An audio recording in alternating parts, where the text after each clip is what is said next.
제가 먼저 이제 말씀 전하기 전에 목소리가 조금 이상하죠? 코로나는 아니고요. 감기에 걸렸습니다.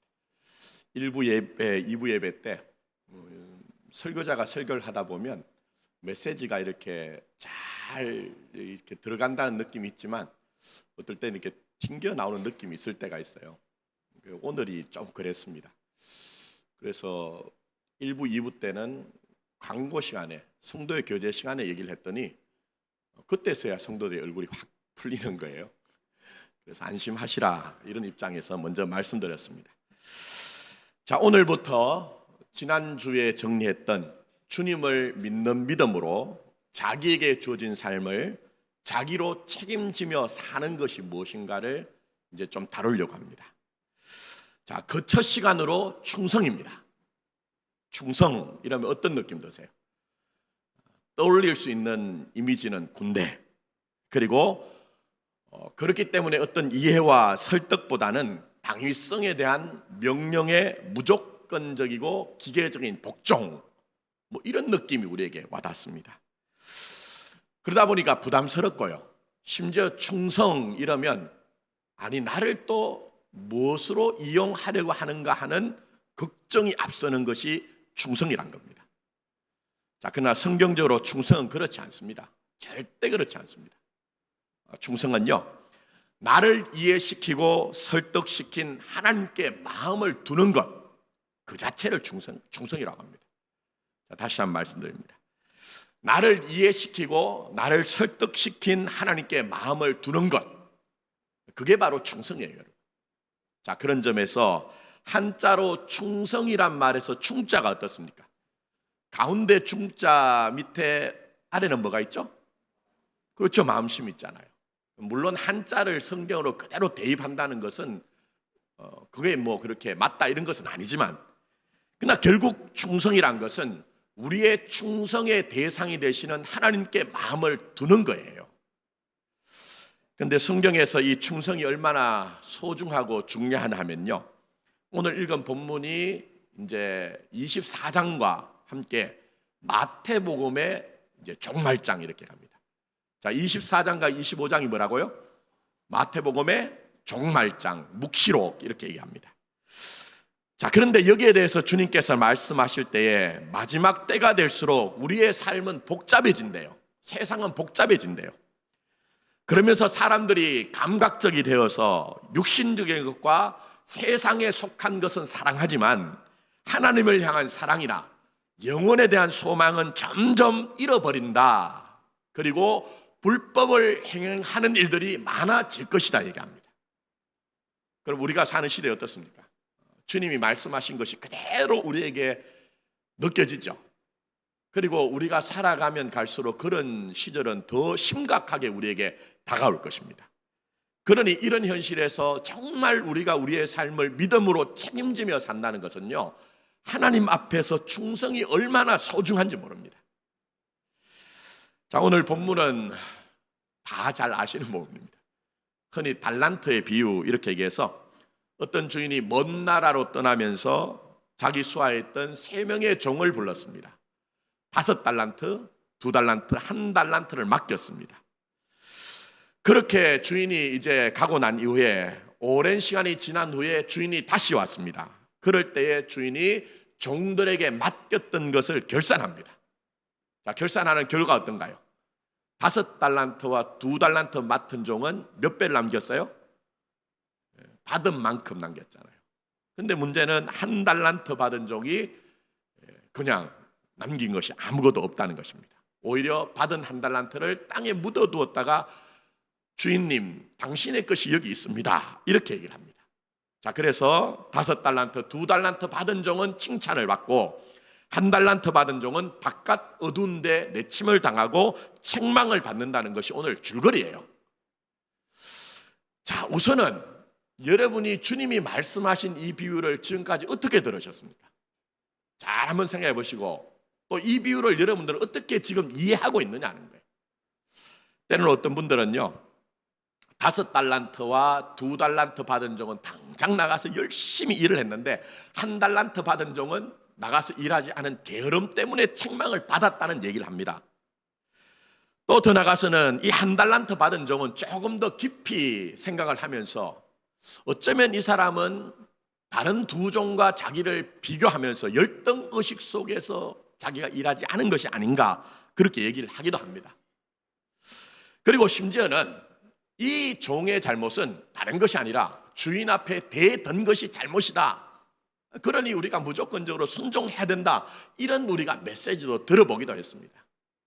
또 들어가서 5달란트, 2달란트 받은 종이 열심히 이윤을 남겨서 칭찬을 받았으니 우리는 우리에게 주신 목을 가지고 열심히 살아서 충성을 다하고 살아서 주님 앞에서 그렇게 칭찬받아야 된다. 뭐 이런 얘기를 들었습니다. 자, 그런데 제가 오늘 여기서 말씀드리고 싶은 것은 성경이 그려내는 신앙이 우리에게 주어진 충성이 그게 다 100% 맞냐는 거예요. 물론 이게 100% 틀렸다는 얘기는 아니에요. 그러나 주님이 이 비유를 말씀하셨을 때 진짜 우리에게 메시지로 주시고자 하신 것이 과연 그렇나 하는 거예요. 그래서 이것을 이해하기 위해서는 지금 이 시대를 살면서 우리 시대 형편으로 내가 지금 경험하고 있는 것으로 이 말씀을 해석하시면 안 됩니다. 그래서 제가 늘 해석해드린 방법 중에 하나가 뭡니까? 그때의 삶의 자리. 그때의 삶의 자리. 주님께서 말씀을 하실 때 그 당시에 어떤 사회적인 상황들, 그 당시에 사람들이 살고 있는 생활들을 가지고 해석을 하잖아요.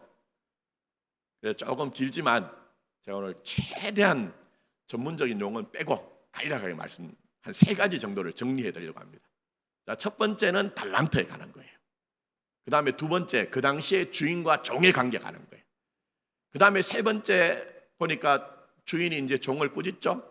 내가 너 그렇게 생각하면 취리하는 자들에게 줬던 것이 훨씬 더 낫겠다고 하기 때문에 어떤 금융 시스템, 그 당시의 사회 생활에 대해서 제가 정리를 해드리려고 합니다. 자, 우선 달란트가 뭐죠? 달란트가 많은 분들이요 재능으로 이해를 해요. 그래서 지금 이렇게 찬양대가 있으면 집사님은 찬양에 뭐가 있다고요? 달란트가 있으세요. 또 교회학교 교사들이 있으면 선생님은 애들을 가르치는 뭐가 있다고요? 달란트가 있어요. 맞을까요, 여러분? 자, 그 다음에 어떤 분들은요 이건 뭐 맡겨진 일들, 맡겨진 직분으로 그렇게 이해합니다. 그래서 어두운 밤 시대리니 내 직분 지켜서 뭐 이런 이제 찬양을 하는 경우가 있습니다. 물론 실생활에 적용을 하면 맞을지 모르지만 그러나 본문에서는 그런 내용이 절대 아닙니다, 여러분. 달란트가 뭘까요? 돈입니다. 돈. 뭐라고요? 돈입니다. 자, PPT 맞는 거 한번 띄워주십시오.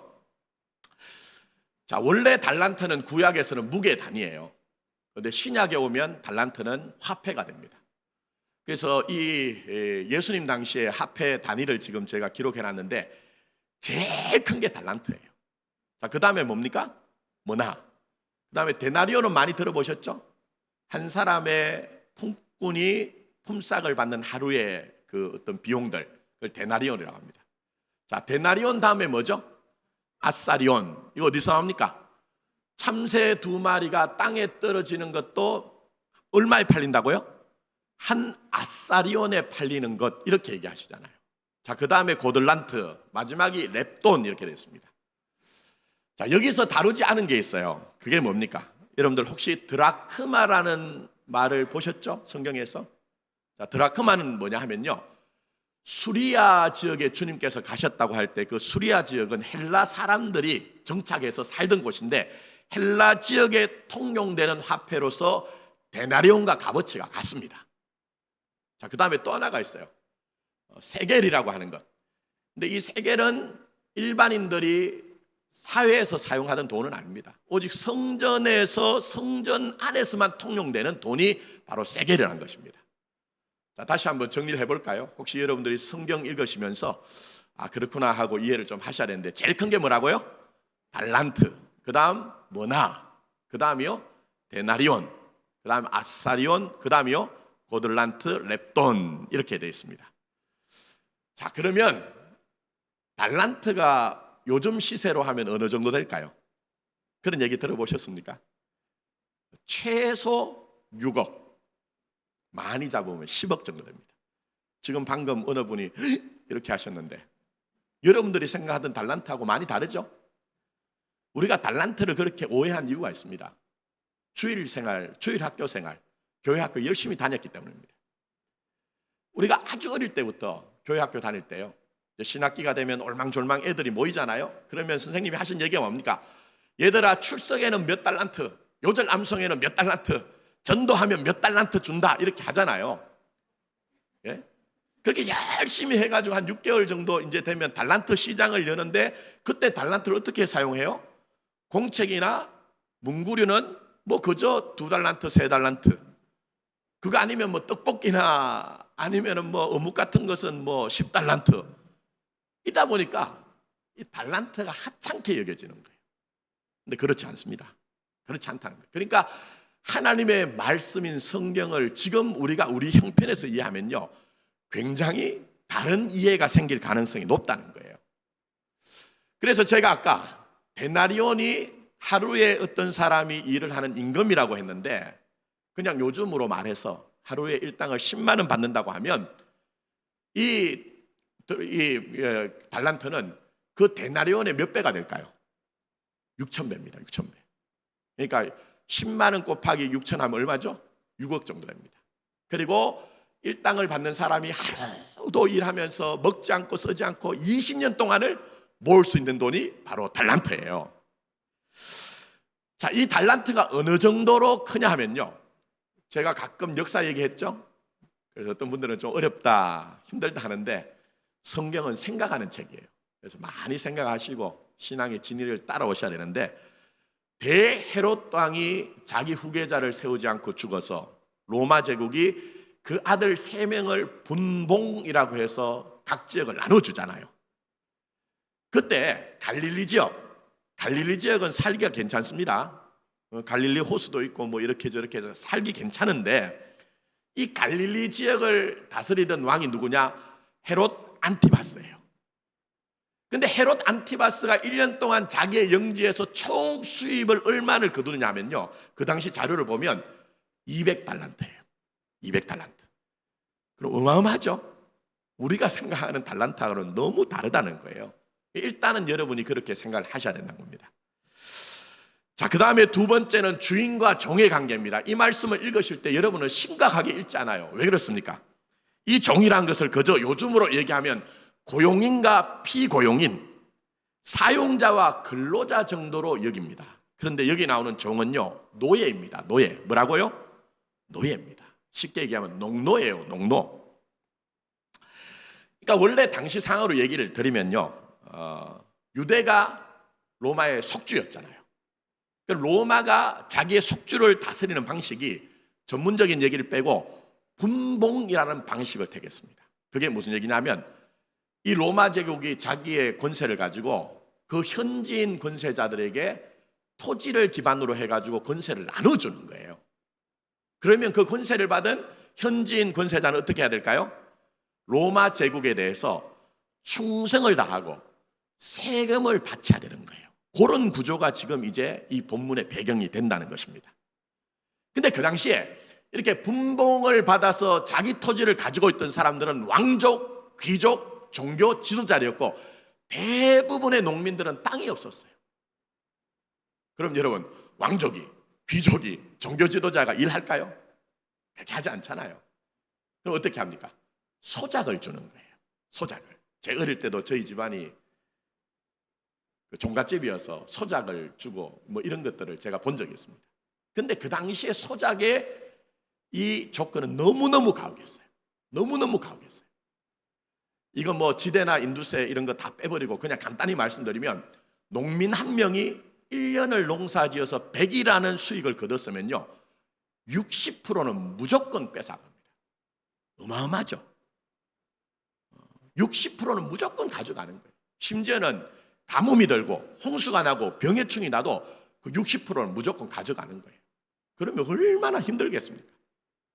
거기다가 여러분, 농민은 농사 짓는 것이 목적입니다. 그럼 그렇게 가혹한 환경과 형편 속에서 농사를 하다가 도무지 살지 못할 형편이 되고 농사 짓지 못할 형편이 되면 어떻게 해야 되느냐? 고리로 주인에게 돈을 빌려야 됩니다. 그럼 어떻게 될까요? 나중에 도무지 갚을 수 없으면 소작농에서 농노로 떨어지는 거예요. 농노로. 그게 싫다고 하면 도망가서 유랑생을 하거나 신약 성경에 보시면 나타나는 강도 떼가 되는 거예요. 자, 그러면 이런 이제 생활 속에서 주님이 지금 비유를 말씀하시고 계시거든요. 근데 이 비유에서 여러분 제일 정상적인 것이 하나 나옵니다. 그게 뭔지 아십니까? 그 당시 상황과 지금 주님께서는 비유를 말씀하시는데 좀 비현실적인 얘기를 하신 것 같아요. 오히려 여러분 이 말씀 속에서 가장 정상적인 게 있습니다. 그게 뭔지 아십니까? 1달란트 받은 종이 땅에다가 돈을 묻어두는 거예요. 그게 가장 정상적입니다. 여러분 우리나라도 100년을 올라가지 않아도 사실 금융기관이나 은행이 없을 때 그런 경험이 있는지 모르지만 단지 안에다가 집문서 보관하고 폐물 같은 거 숨겨가지고 이렇게 보관하는 경우가 있었다는 거예요. 제 아는 목사님도 그렇습니다. 자기 선대 조상들이 저 해화동 인사동 근처에 큰 기와집을 가지고 사셨는데 6.25 전쟁이 나는 통에 피난을 가면서 그냥 갈 수 없으니까 큰 단지에다가 집문서하고 폐물 같은 거 다 감춰가지고 자기 집 마루에 툇마루에 아래다가 숨겨뒀대요. 근데 전쟁 갔다 돌아오니까 어떻게 됐을까요?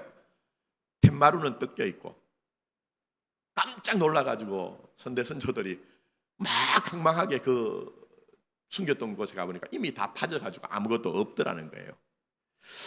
그러니까 지금 이 말씀 속에서 가장 현실적인 것은 사실은 그 당시로 보면요, 이게 사실은 1달란트 받은 종이 땅에 돈을 숨긴 것입니다. 자, 그러면 여기서 여러분 의문을 가지셔야 되는 게 있습니다. 자, 그게 뭡니까? 율법 안에서 이해를 해보십시오. 그게 무슨 얘기입니까?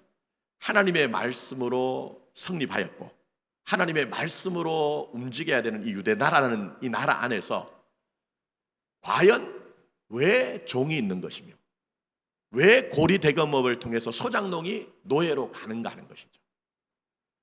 여러분 원래 율법에서는 아시겠지만 고리대금을 금하게 되어 있습니다. 그리고 더 나가서 빌려줬다고 할지라도 안식년이 되면 어떻게 해야 되죠? 면제년이라고 해서 빌린 돈을 다 그 빌려준 사람이 다 풀어줘야 됩니다. 그리고 더 나가서 그 7년의 안식년이 7번을 이렇게 돌아오면 그게 뭐죠? 희년이라고 합니다.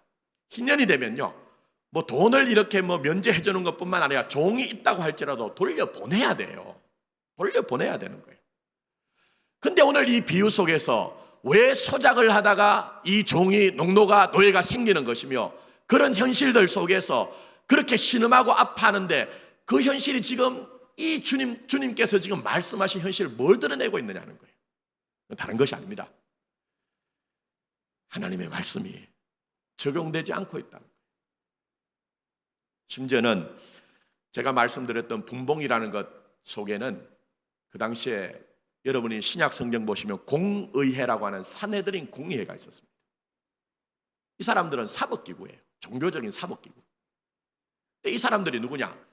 대제사장, 바리새인, 사두개인과 같이 자칭 하나님을 잘 믿고 하나님의 말씀에 통달한 자들이에요. 근데 이 사람들이 이상한 제도를 하나 만들었거든요. 그게 뭔지 아십니까? 안식년이 오고 희년이 가까우면 사람들이 돈을 빌려줄까요? 안 빌려줄까요? 안 빌려주죠, 당연히. 그 당연히 이제 풀어줘야 되니까. 그때 급한 사정에 의해서 돈을 빌려야 되는 사람이 있으면 그 채주와 채무자가 산헤드린 공회에 와가지고 나는 안식년이 와도 희년이 와도 내가 돈을 갚겠습니다라고 하는 그것을 선을 한 것을 그렇게 하면은 그 돈을 그렇게 떼지 않는다는 거예요. 그런데 그때 문제가 뭐냐면 상당히 고리로 빌려줬다는 거예요. 근데 이런 땅의 현실은 멀리 있는 것이 아닙니다. 아담 이래로 이 땅의 본질이요 실존 아닙니까, 여러분? 여러분, 저보다 여기 계신 분들이 연배가 훨씬 더 많은 분들, 세월을 오래 사신 분들이 계신데 살아보시니 이 땅이 천국 같던가요? 그러면 하나님의 백성, 천국의 백성의 모임이라고 하는 교회 안에서는 여러분이 정말 존귀함을 받고 여러분의 한 영혼을 귀하게 여기면서 내 형편이 어떻든 간에 정말 나를 고려해주는 그런 것들을 경험하고 있느냐는 거예요. 단 그렇지 않습니다. 우리 몸으로 사는 세상은 그렇지 않다는 거예요. 그런데 예수님이 이 비유를 말씀하시던 그 당시 이런 일들은 너무너무 비일비재해서 그게 하나님을 믿는 하나님의 백성들이 얼마나 고통스러워하고 신음하고 힘들어했는지 모릅니다. 왜 그렇습니까? 종교가 오히려 더 했어요. 오늘날 교회가 더 그런 것처럼, 목사들이 더 그런 것처럼. 무슨 얘기입니까? 제가 조금 전에 세계를 얘기할 때 성전 중심으로 사용된 돈이라고 얘기했어요. 그러면 여러분 생각해 보십시오. 내가 일반적으로 사회생활할 때 쓰던 돈을 성전에 올라가서 써야 된다 할 때 이거 환전해야 되거든요. 그럼 그때 누가 등장하죠? 환전상이 있는 거예요. 근데 이 환전상이 그냥 환전을 하지 않고 종교 권력과 결탁을 하여 엄청난 수수료를 받아들였어요. 엄청난 수수료를.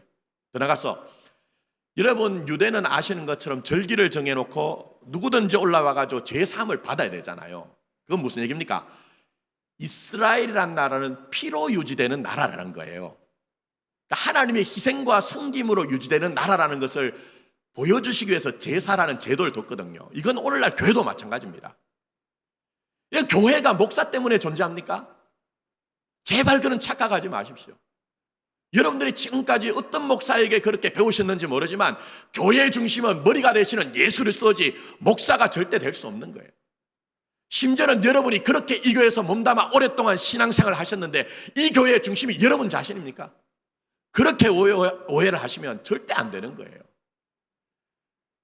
유대 나라가 피를 중심으로 한 나라였던 것처럼 교회는 예수의 피, 십자가밖에 없는 거예요. 그런데 예수님 당시에 종교 권력자는 그걸 이용했습니다. 어떻게 이용합니까? 제물로 바쳐야 되는 그 짐승은 뭐와 뭐가 없어야 되죠?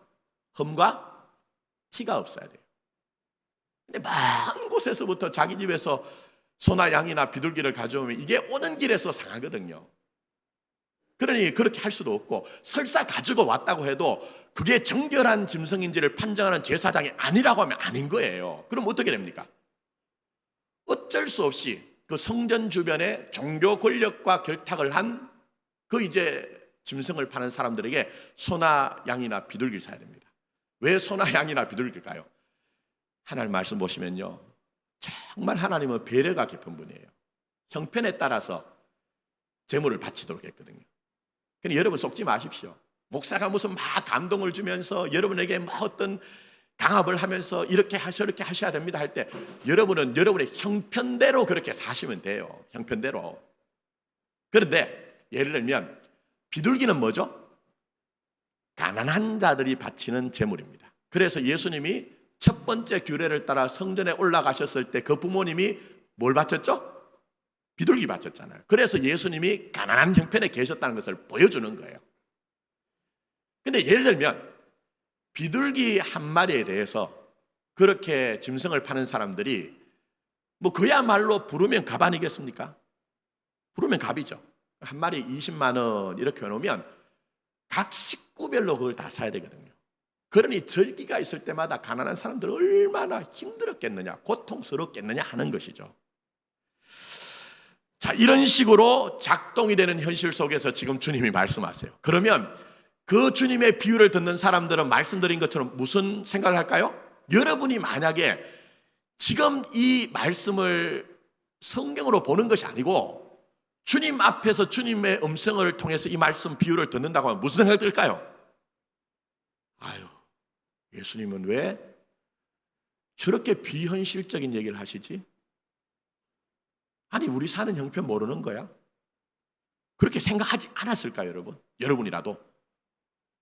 제가 말씀드린 것처럼 이 종은 단순한 고용인이 아니고 정말 소작을 하다가 미끄러져서 결국 노예가 되고 종이 된 사람이거든요. 그런 형편이 바로 예수님 당시의 상황인데, 그럼 듣는 사람들은 당연히 아니, 우리가 눈 씻고 쳐다봐도 우리 주변에는 그렇게 긍휼이 풍성한 주인이 어디 있느냐. 이미 종이라고 하면 착취를 당하여 억압을 당하여 다 탈탈 털려서 노예가 됐는데 아니 어느 주인이 1달란트, 2달란트, 5달란트라고 하는 그 어마어마한 돈을 주느냐, 그런 의문을 가지는 것이죠. 또 의문이 뭘까요? 또 다른 의문은 다른 것이 아닙니다. 보시면 재능대로라고 얘기했잖아요. 이 사람이 종이란 건 무슨 얘기입니까? 능력 없음이라는 거예요. 아무 능력 없다는 거예요. 그런데 재능대로, 능력대로 지금 1달란트, 2달란트, 5달란트를 준다고 하니 이게 말이 되느냐 하는 거예요. 그리고 더 나가서 2달란트, 5달란트 받은 종이 어떻게 하죠? 받고는 적시 나가서 뭘 합니까? 보시고 답을 해주셔야 제가 좀 장사하잖아요. 근데 이게 문제가 있습니다. 그게 무슨 얘기냐면, 지중해 연안의 국가들 중에 상업이 발달하지 않은 나라가 있다면 유대입니다. 말씀드린 것처럼 이 목축업, 제가 전에 말씀드렸어요. 조그만 농업이나 그게 아니면 성전 중심으로 해서 가내 수공업 정도가 있었지, 이거 뭐 10억, 1달란트만 해도 10억인데 그거 가지고 나가서 장사를 하고 사업을 할 정도로 그런 큰 시장이 없었다니까요. 그러면 당연히 듣는 사람들은 이게 무슨 얘기야, 이런 마음이 들겠죠. 오히려 말씀드린 것처럼 1달란트 받은 종이 정상적이에요. 1달란트 받은 종이. 그러니 사람들 마음에는 아니 이런 현실을 모르시거나 현실을 알면서도 도외시하고 무시하는 것 아니야, 그런 마음 가질 수 있습니다. 제가 가끔 신방을 하면요, 성도들 가운데 말씀을 하시지 않지만 목사님은 교회 안에서 목회를 하시기 때문에 세상을 모릅니다, 사회를 모릅니다, 이런 분들이 계신데, 마치 그런 것처럼 그 당시에 주님의 말씀을 듣던 사람들은 그런 마음과 의문과 반문을 가졌을 가능성이 높다는 거예요. 그럼 여러분, 주님은 이런 현실을 모르기 때문에 이 비유를 말씀하신 것일까요? 아니겠죠. 아닐 겁니다. 의도가 있다는 거예요. 의도가. 자, 그 의도가 뭡니까? 자, 제가 시작하면서 마태복음 25장은 24장과 더불어 무슨 장이라고 했죠? 종말장이라고 했습니다. 종말이 뭡니까? 어떤 분들은 종말이라고 하면 시와 때에 관해서 자꾸만 관심을 가져요. 성경은 근본적으로 시와 때에 대한 관심이 아닙니다. 또 어떤 분들은 어떤 방식으로 오는 것인가에 대해서 자꾸 이상한 얘기를 해요. 그러나 성경에서 종말은요, 하나님의 뜻이 우리 가운데 이루어진다는 거예요. 최종적으로 주님이 우리에게 재림하여 오시는 날은 역사의 완성이 일어난다는 것이고, 여러분이 살면서 그 안에서 하나님의 뜻이 이루어지는 것은 결국 하나님의 종말론적인 역사가 우리에게 있다는 것을 말씀하고 있는 거예요. 자, 복잡한 얘기죠. 자, 이 정도 이렇게 얘기를 하고, 그래서 24장 25장을 보시면 뭘 많이 얘기하시느냐? 천국이란 얘기합니다. 무슨 얘기를요? 천국이라고 합니다. 자, 확인해 보겠습니다. 자, 25장으로 가봅니다. 다 볼 수는 없고 25장 1절 한번 가보십시오. 달란트 비유가 등장하기 전에 바로 앞에 있는 비유가 뭐죠? 처녀의 비유. 그런데 1절에 뭐라고 합니까? 이 비유에 대해서 그때의 천국은 이렇게 얘기하잖아요. 이 천국이 뭡니까? 여러분, 마태는 유대인들에게 쓴 복음서라고 얘기했는데, 유대인들은요, 하나님이라는 얘기를 함부로 하지 못합니다. 우리는 얼마나 아버지 하나님에 대해서 다정하게 하나님 이렇게 하잖아요. 근데 유대인들은요, 하나님이라는 얘기를 말도 하지 못하고 함부로 쓰지도 못합니다. 그래서 하나님 나라를 어떻게 바꿨냐면요, 하늘이라는 뜻을 가진 천국 이렇게 얘기한 거예요. 그래서 이 비유는 열처녀 비유와 마찬가지로 하나님의 나라가 뭔지를 지금 얘기하는 거예요. 그럼 여러분 느낌 오세요? 왜 극단적으로 주님이 이렇게 말씀하실까요? 다른 건 아닙니다. 너희가 사는 세상이 어떠하냐? 정말 너희 한 영혼 붙들고 너희 존귀함을 알고 너희가 어떤 자리에 있든지 영광으로 이끄는 그런 나라더냐? 그렇지 않잖아요. 제가 말씀드린 것처럼 이 땅의 현실은 때로는 신음하고 통곡하고 반말마의 비명을 지르면서 사는 현실이 있죠. 말씀드린 것처럼 교회 안에서도 정말 우리의 영혼이 풍족함 가운데 하나님을 찬양하는 것만이 있더냐 하는 거예요. 때때로는 불의가 우리 가운데 있는 모습이 있잖아요. 그런데 우리의 몸의 현실로 경험하는 것은 너희들이 소장농을 하다가 노예가 되고 종이 되는 그런 현실이지만, 하나님의 나라는 그렇지 않다는 거예요. 하나님은 너희를 정죄하게 여기고 하나님은 너희의 영혼을 하나 붙들고 그의 영광에 이를 때까지 너희를 도우시는 그런 하나님이라는 것을 말씀하고 있는 것이 오늘의 비유의 내용이라는 거예요. 그러니 신앙이 뭘까요? 충성이 뭘까요? 제대로 아는 거예요. 하나님이 누구신지 제대로 아는 거예요. 한번 확인해 볼까요? 목사가 자꾸 제 얘기하면 그 엉터리입니다. 자, 24절 25절 가보십시오. 한 달란트 받은 종이 뭐라고 합니까? 주인이여, 당신은 굳은 사람이라 심지 않은 데서 거두고 해치지 않은 데서 모으는 줄을 내가 알았으므로 두려워하여 나가서 당신의 달란트를 땅에 감추어뒀나이다. 보소서 당신의 것을 가지셨나이다 얘기하는데, 여기서 심지 않은 데서 거두고 해치지 않은 데서 모으는 사람들이 누구죠? 땅의 사람들, 세상의 사람들, 말씀드린 왕족, 귀족, 종교 지도자들, 농민들에게 60%의 그런 것들을 다 빼앗아가면서도 자기의 유익을 위해서 그렇게 착취하고 억압하는 사람들. 근데 그런 사람들이 있는 반면 하나님은 절대로 그런 분이 아니라는 거예요. 그래서 26절 한번 보십시오. 주인이 뭐라고 하시는지. 그 주인이 대답하여 이르되 악하고 게으른 종아, 나는 심지 않은 데서 거두고 해치지 않은 데서 모는 줄로 내가 알았느냐? 너 착각이라는 거예요. 오해라는 거예요. 그러면 내가 마땅히 내 돈을 취리하는 자에게 맡겼다가 내가 돌아와서 내 원금과 이자를 받게 하였을 것이다. 무슨 얘기입니까? 내가 이윤을 위해서, 이익을 위해서였다면 너한테 한 달란트를 절대로 맡기지 않았을 것이라는 거예요.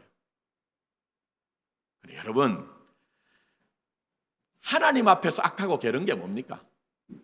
하나님 앞에서 악하고 게으른 것, 그건 열심의 문제가 아닙니다. 기독교 신앙은 그런 얘기가 아닙니다. 정성의 문제가 아닙니다. 바로 하나님을 오해하는 게 악하고 게으른 거예요. 하나님을 오해하는 게 악하고 게으른 거예요.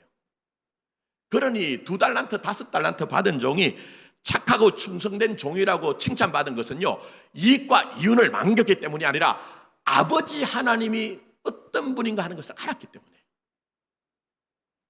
우리 주님이 여러분을 어떻게 대우하시는가 하는 것들을 알았기 때문에 착하고 충성된 종이라고 주님이 말씀하신 거예요. 그런 점에서 오늘 비유에 그런 얘기가 전혀 나오지 않지만, 만약 이 5달란트, 2달란트 받은 종이 마치 사마리아인의 비유에 나오는 것처럼 예루살렘에서 여리고로 내려가다가 강도를 만나가지고 탈탈 털렸다고 해도 제가 볼 때는요, 우리 주님은 칭찬하실 거예요. 칭찬하실 거예요. 그게 신앙이라고 합니다. 왜? 하나님을 알고 주님을 알았기 때문에. 그러나 여러분, 신앙이 뭡니까? 신앙은 열심과 정성의 문제 아닙니다. 교회에서 당위성과 명분의 싸움이 아니라는 거예요. 호세아 선지자가 오늘 이 시대와 방불한 시대에서 호세아서 6장 3절에 그가 피토하면서 외친 게 뭡니까? 하나님을 알자, 힘써 우리가 여호와를 알자고 얘기했잖아요. 기독교 신앙은 다른 데 있는 것이 아니라 하나님을 제대로 아는 데 있는 거예요.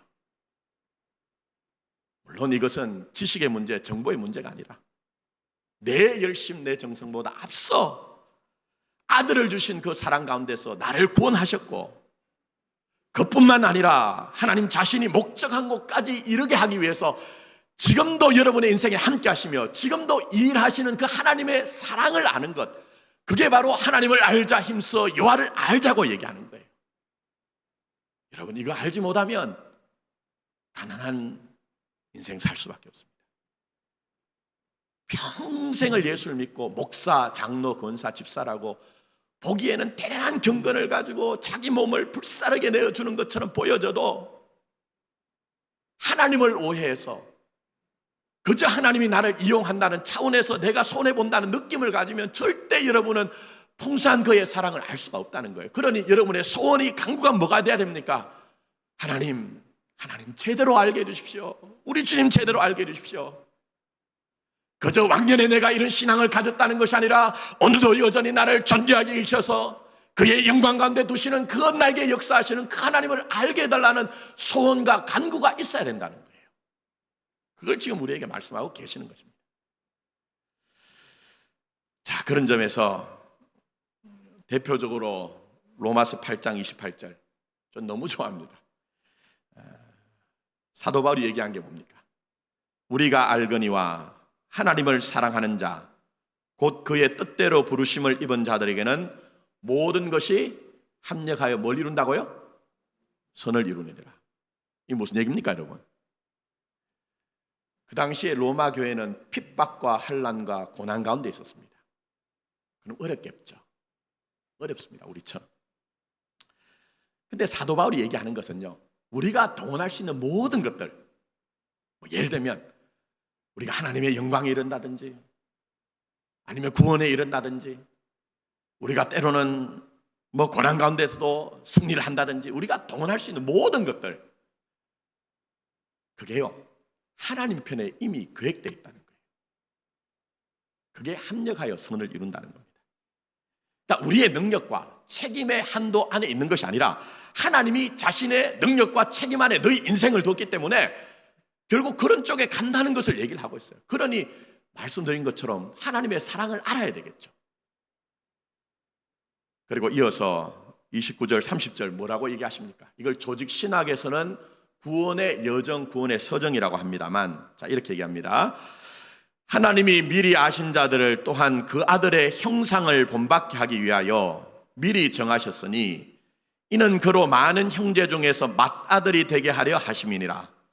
또 미리 정하신 그들을 또한 부르시고 부르신 그들을 또한 의롭다 하시고 의롭다 하신 그들을 또한 영화롭게 하셨느니라 얘기하는데, 이거는 제가 에베소서 새벽에 강의할 때 구원의 3시제를 다 설명해 드렸어요. 여기 뭘 얘기합니까? 미리 얘기하죠. 무슨 얘기입니까?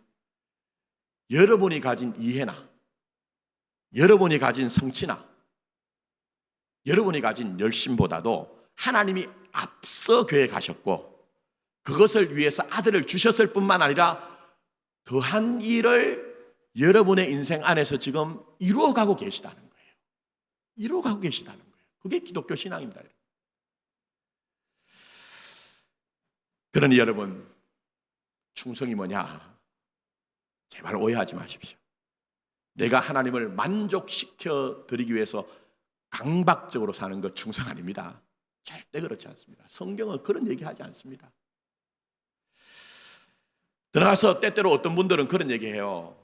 뭐라고 얘기하시느냐? 리얼하게 얘기하면, 목사님, 하나님이 그렇게 아들을 주셨는데 그 사랑이 어떻게 우리가 가만히 있어요? 보답하며 살아야죠. 맞는 얘기입니까? 정성은 가려가지만 성경은 그렇게 얘기하지 않습니다, 여러분. 그렇게 얘기하지 않습니다. 우리 평생에 하나님의 섬김과 하나님 도우심 가운데 있다는 것을 얘기를 하고 있어요. 가려는 하지만 그렇게 생각하지 마십시오.